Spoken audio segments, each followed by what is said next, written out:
വെള്ളരിക്ക കൂട്ട് ചെയ്യാൻ പോകുന്നു. അതിന് വെള്ളരിക്ക അരിഞ്ഞു വെച്ചിരിക്കുന്നു. പിന്നെ പാസിപ്പരിപ്പ്, പച്ചപ്പയർ എടുത്ത് വെച്ചിട്ടുണ്ട്. പിന്നെ ഇതൊക്കെ കഴുകി വെച്ചിട്ട് പിന്നെ ചെയ്തോളാം. വെള്ളരിക്ക വെച്ച് വിസിൽ വരാൻ പോകുന്നു. പിന്നെ ഈ ചോറിന് അരി വെച്ചിട്ടുണ്ട്. പിന്നെ അതിൽ ഒരു 2 ഡ്രോപ്സ് നല്ലെണ്ണ ഊറ്റിയാൽ മതി.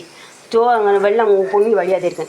പിന്നെ അരി കഴുകിയ വെള്ളം എടുത്ത് വെച്ചിട്ടുണ്ട്. അത് എൻ്റെ മുടിക്ക് നല്ലതാണ്. അതുകൊണ്ട് അരി കഴുകിയ വെള്ളം എടുത്ത് വെച്ചിട്ടുണ്ട്.